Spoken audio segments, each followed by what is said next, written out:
Welcome to Channel's Business Global with me, Juliana Olayinka, from our studios here in London. Over the next half an hour, we'll be looking beyond the business headlines by giving you in-depth perspective on the stories that are affecting all of us. Coming up on today's show, in just a few days' time, Americans will decide who will reside in the White House for the next 4 years. Early voting in the election has now topped 70 million. That's more than half of the total turnout in 2016. The ballot is seen as the most crucial in a generation. Greg Swenson from Republicans Overseas and Professor William Barnard from Democrats Abroad UK join me for an overview of both candidates' campaigns. Later on in the show, Collins Nwabubwu, founder of the Cyber Future Academy, will be talking with me about what the result of next Tuesday's election could mean for Africa. Before those discussions, let's go to our first topic, Brexit.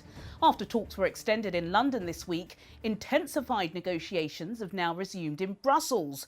With just 9 weeks to go until the end of the transition period, there is very little time left to bridge significant gaps between the two sides. The issues of fisheries and state aid remain the biggest stumbling blocks to reaching a deal. The EU has now set the middle of next month as a deadline. Earlier this week, the European Council President Charles Michel admitted his uncertainty over reaching a deal. The UK's Trade Secretary Liz Truss believes real progress has been made in the negotiations. We're in intense negotiations with the EU. We've made real progress, and we want to get a good deal with the EU, a deal like they have with Canada, which we think is perfectly reasonable. We're making good progress on the negotiations. But what we can't do is sign up to something that affects our sovereignty and our ability to set our own rules and regulations. Those are really important principles. But absolutely a deal can be done with the EU. There's a clear deal that they've got with Canada. We would like a deal like that. But if the EU aren't prepared to do a deal that allows the UK to retain its sovereignty, then we will go to Australia-style terms. And I think that's perfectly reasonable. For more on this, I'm now being joined by our business correspondent, Simon Pusey. Simon, where are we with Brexit talks? We know that they were extended, weren't they, in London when Michel Barnier arrived? Yeah, Michel Barnier's been in London this week, and the two sides are going to move to Brussels next week to continue what is being called as the tunnel part of the talks. This is sort of away from the media, behind closed doors. Very much the detail of any agreement will be done in these next few weeks. And two pieces of good news really that have come out. The first, that this deadline has been extended to the middle of next month by the EU. It was supposed to be the end of this month, and even Boris had the 15th of October, you may remember, 2 weeks ago, as being the deadline, but this deadline keeps being pushed back. Then a second piece of good news is that Ireland's Foreign Minister Simon Coveney has claimed that a deal is likely to be done in the next 2 weeks, and he was very much sceptical a few weeks ago. So those are a few bits of good news. A few bits of bad news, there always is. The Director General of the Confederation of British Industry claims that businesses are not prepared for a hard Brexit due to the double whammy of coronavirus and the UK's exit from the EU. I think there's also the impact of the US election and anything that could have. Obviously, the vote is on Tuesday next week. And I think if Donald Trump wins, then Boris and the UK side have less, maybe an incentive to get a deal with the EU, because Boris has a friend in Donald Trump. Donald Trump likes the idea of a hard Brexit and the UK coming completely clean with the EU, because then there's more potential for trade deals with the US, and he kind of likes the idea of, you know, we know that he's not a big fan of the European bloc and thinks it might be too powerful in itself. But if Joe Biden wins, things are slightly different, because Joe Biden has not been a big fan of Boris or the current government in terms of them wanting to break international law. He says that might have problems with the Irish peace deal. So I think it's going to be very interesting to see what, if anything, changes come that result next week in terms of how the UK side, at least, deals with Europe. Because I think if Biden wins, then there'll be a much more importance and an impetus in getting a deal with Europe, because suddenly Boris doesn't have that friend in Trump that he currently has. God, that's some fascinating insight there. Simon Pusey, thank you as always. In just a few days' time, Americans will decide who will be the leader of the world's largest economy over the next 4 years. The presidential debates are over, campaigning is in a state of frenzy, and you don't have to be a scholar in US politics to see just how polarised the US electorate is right now. According to all the national polls, the former Senator and Vice President Joe Biden will have a comfortable victory, but that doesn't guarantee the Democratic candidate the win. Hillary Clinton also had a clear lead over Trump in the polls for almost the entire 2016 campaign. She ended up losing in the Electoral College. Joining me now for more on this is Greg Swenson, founding partner of Bridge Macadam, an African-focused investment banking firm. Greg is also a spokesperson for Republicans Overseas UK. I've got to tell you, I looked at The Economist yesterday. They've got Joe Biden winning the Electoral College with a 96%. That is likely to be a resounding victory. Are you still confident that Trump can be re-elected next week? Yeah, confident that he's got a great chance. But, look, the models, the voter models that The Economist have been, definitely weighted toward Biden winning, from the get-go. And that hasn't changed that much. But I think, we have to look at the many variables involved here. A lot of the polls that got it wrong in 2016 are still showing Biden with, these 10-point leads nationally, which is unrealistic to say the least. But also, he's got the 3.5 to 4 point lead in the swing states. But remember, Mrs. Clinton was up by a similar amount back in 2016, and she started really dropping in mid-October. So there's a lot of opportunity for him to come back in the next few weeks. And I think the debate really helped last week. And that's really opened up some issues that he's sticking with, and he's really staying on message. So, look, it's impossible to predict. I surely wouldn't call for a Trump win, but I wouldn't be too confident in the polls at this point. And you've seen some other really odd metrics like registration, voter registration gains are really favoring Republicans in the swing states, and the enthusiasm gap is pretty clear at this point. Well, there's definitely lots of enthusiasm, but it's interesting you mentioned Hillary Clinton because it got toxic during the 2016 debates, but now it's really toxic, really polarized. Thank God you're in London, because in America now, there could be fisticuffs depending on who you'll be voting for. But I've got a quote here from Trump saying the only way we're going to lose this election is if the election is rigged. You've got to agree that to presume voter fraud will take place is a little bit, underhand, surely.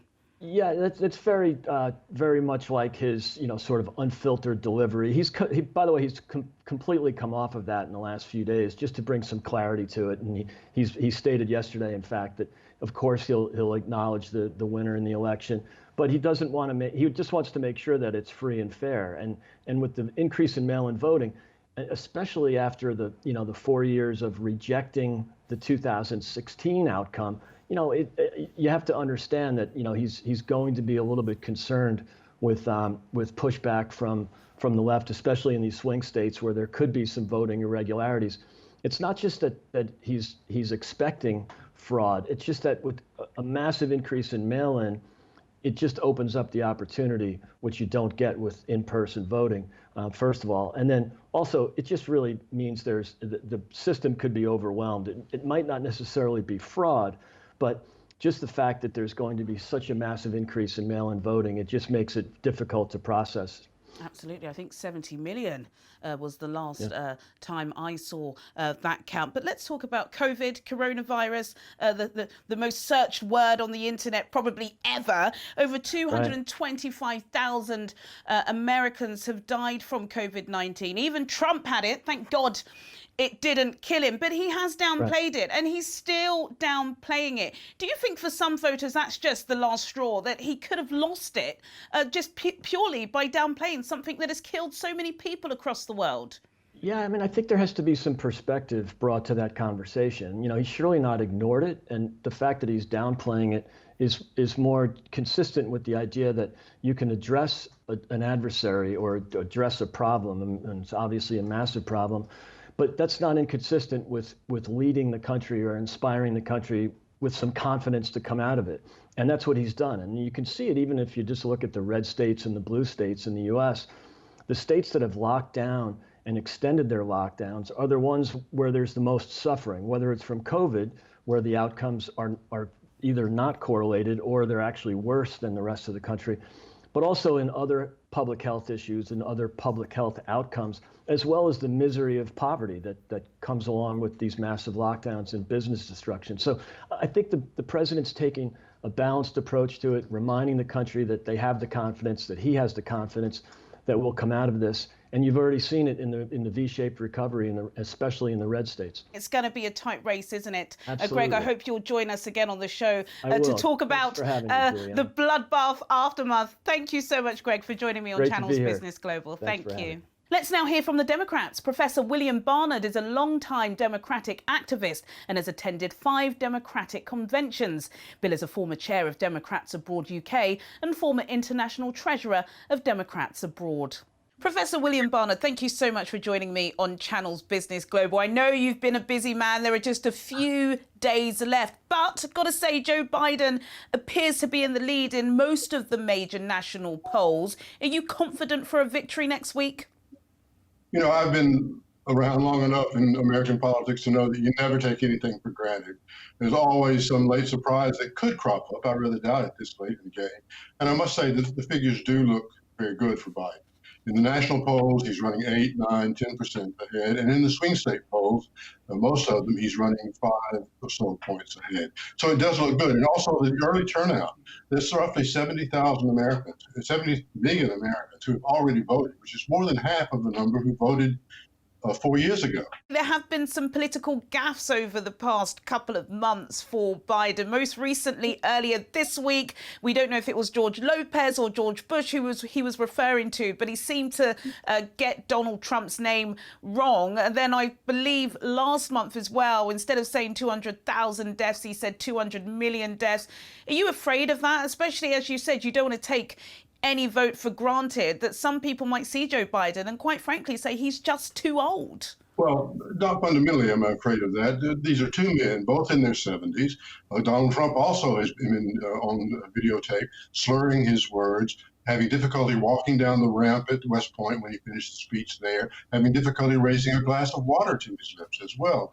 So both of them are showing some of the signs of age, to be sure. But Biden also has the difficulty of maintaining his speech with a background of stuttering throughout his life. And sometimes that causes him to pause. He very quickly realized that he had misspoken when he said George when he meant Donald. So I think, and he caught it very quickly and went on. Any of us can do that. We've all done it, particularly when engaging in public events. And as voluminous as Biden is as a speaker, I mean, he speaks at great length on almost anything you want to ask him. He's going to make some of those side trips that we all do in speech. Professor, what about the palpable atmosphere of distrust in America at the moment? It's so raw, so toxic. I'm not sure if it's as bad as it was between Clinton and Trump last time around, but people are certainly polarised. You're one or the other, and there's no debate in between. Trump actually said the only way we're going to lose this election is if the election is rigged. Do you think this fear and this misinformation and this mistrust, particularly about mail-in ballots, could cost Biden the election? You know, it's gotten worse and worse ever since the 1990s with Newt Gingrich and the Tea Party coming along a bit later. The divisiveness, the toxic atmosphere, the coarsening of the political debate, the civic debate has all occurred. It's worse than anything I have ever seen in my lifetime, and I go back pretty far away. But I do have to remind myself as a historian that in the elections in which Jefferson was chosen president, and in which Andrew Jackson was chosen president, and Abraham Lincoln, that the level of vitriol was even greater than it is today. So that's some degree of solace, but I don't take any real comfort in it. It's very dispiriting. Throughout most of my adulthood, the two parties neither of them were overly ideological, and they overlapped a good bit. Liberal Republicans would be slightly more to the left than conservative Democrats. You had a great deal of overlap in the voting in Congress. That's completely disappeared, and the willingness of people to work across the aisle has largely disappeared, although I must say that Joe Biden was always one of those who sought most assiduously to do that. OK, Professor, before I let you go, especially for our millions of viewers in Nigeria and across West Africa, could you just explain to them, you know, quite simply, what would a Biden presidency look like? How would it change the face of America? I think it would restore some of our frayed relationships with our allies. The current president has antagonized our allies while coddling our adversaries. It would mean a return to some level of civility in civic discourse, in debate, and in political exercise. It would mean, I think, also a greater willingness to work through multinational organizations, multilateral organizations as well, and a return to the kind of leadership that the world has typically expected of the United States since World War II. And I hope that surely happens. Absolutely. Professor William Barnard, former chair of Democrats Abroad UK. I would love to have you back on the show the same time next week to discuss the outcome of what has been described as an historic American election. Thank you so much for joining me on Channel's Business Global. In a moment, I'll be discussing more on the historic US election with Collins Nabugwu. But before then, here's some company news for you. Lee Kun-hee, the chairman of South Korea's largest conglomerate, Samsung Group, has died aged 78. Mr. Lee helped to grow his father's small trading business into an economic powerhouse, diversifying into areas like insurance and shipping. During his lifetime, Samsung Electronics also became one of the world's biggest tech firms. He was the richest person in South Korea, according to Forbes, with a net worth of nearly $21 billion. Samsung said Mr. Lee died on Sunday with family by his side, but did not state the exact cause of death. A heart attack in 2014 had left him living in care. HSBC has warned it could start charging for basic banking services after reporting a 35% fall in pre-tax profits for the 3 months to the end of September. With interest rates so low, Europe's biggest bank by assets is finding it difficult to charge more for loans than it pays out to depositors. The bank said it's considering charging for products such as current accounts, which British customers are accustomed to having for free. HSBC reported pre-tax profits of $3.1 billion for the third quarter, down from $4.8 billion at the same time last year.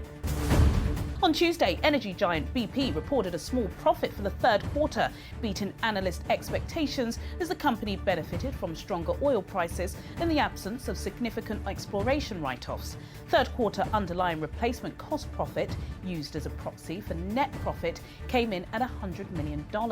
That compared with a loss of $6.7 billion in the second quarter and $2.3 billion profit for the third quarter of 2019. Analysts at Refinitiv had expected BT to report a third quarter loss of $347 million.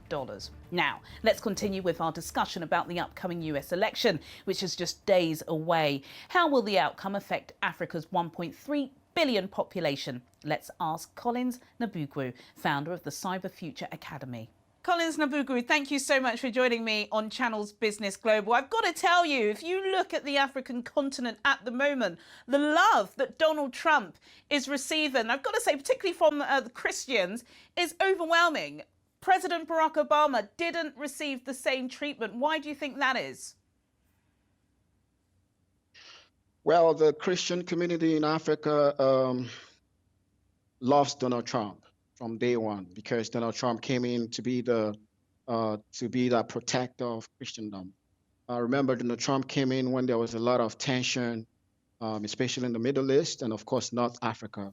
We know Christians, Coptic Christians, especially in Egypt, were going through a lot of persecutions. And this was happening all the way into Syria and to a whole lot of places. So President Trump, coming into the scene at that time, made promises to provide that needed protection for the Christian community globally, and he did. And so because he gained their trust, expectedly, he gained their loyalty as well.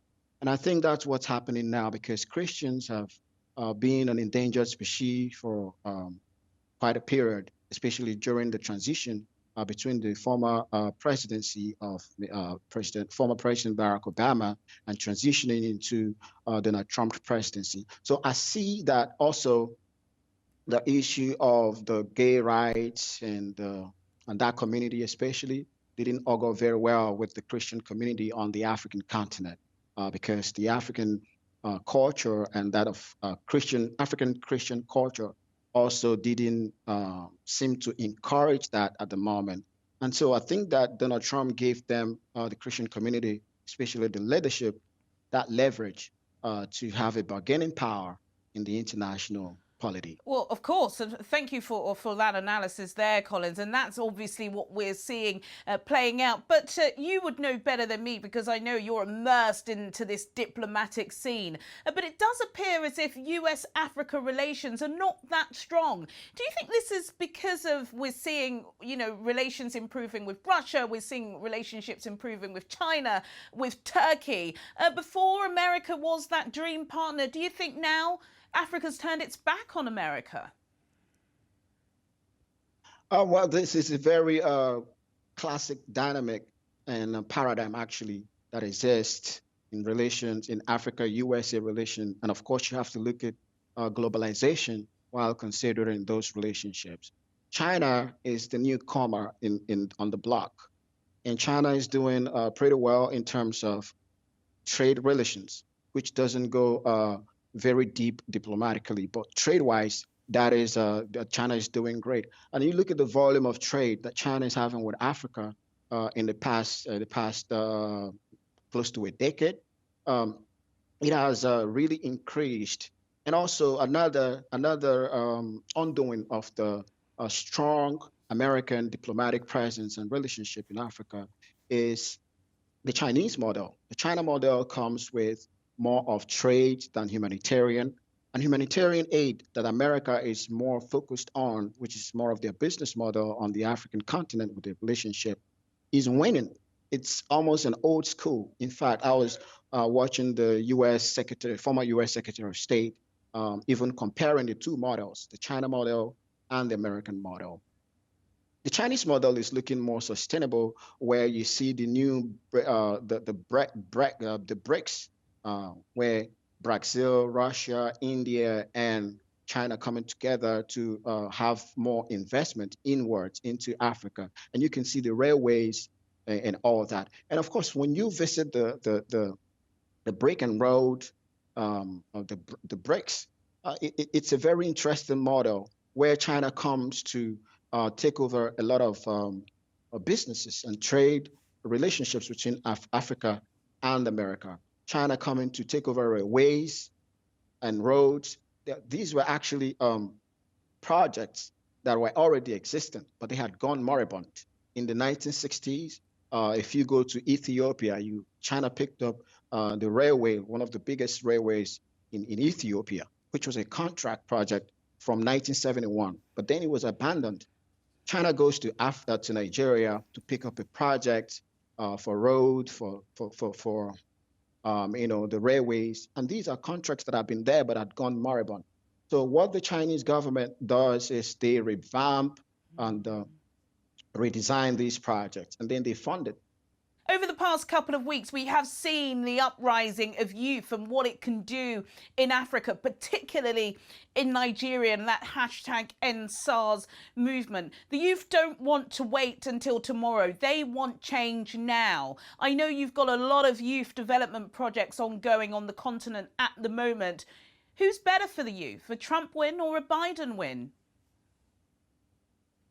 Like you rightly said, I'm not a gambling. And if you find me on the casino table, I'll be playing esports, or I'll be wearing a VR headset, So, but better still, putting Donald Trump and former Vice President Biden on the Barnard. Donald Trump is quite outspoken. President Trump has lived up to a lot of expectations before the build up to the elections. And the build up to the elections, we've seen the big guys playing. One of the big guys playing right now is coronavirus. Coronavirus will be the undoing of Donald Trump or victory Habinga for Mr. Biden. I'm not a politician, but I'm a sympathizer. I think right now, for the youth of Nigeria, we want to see the body language of a leader who's going to have more influence on the continent of Africa. We need a leader, American leader, who will take the world stage as the world leader who cares about Africa, who cares about African youth as the future. In my country, Nigeria, I'm reporting from Lagos. I'm reporting from Lekki, where all of the Lekki, if you hashtag it, it's been in the front burner, it's been in the news. So what has happened here is the youth have shown their agitation, which is decades-long agitation. It didn't stop today. It didn't stop with this present administration. It's age-long. The youth need jobs. The youth need technology. The youth need America to show leadership in the way that diseases and outbreaks or even pandemics across the world, such as coronavirus, has brought. I've got to have you back to talk about the outcome of this election, but most importantly, to talk about what Nigeria and African youths are crying out for. Collins Nabugu, thank you so much for joining me on Channel's Business Global. Thank you. Sadly, that's all we have time for today, but do get in touch with your comments and suggestions. I'll see you at the same time next week for more in-depth business analysis on Channel's Business Global. Goodbye.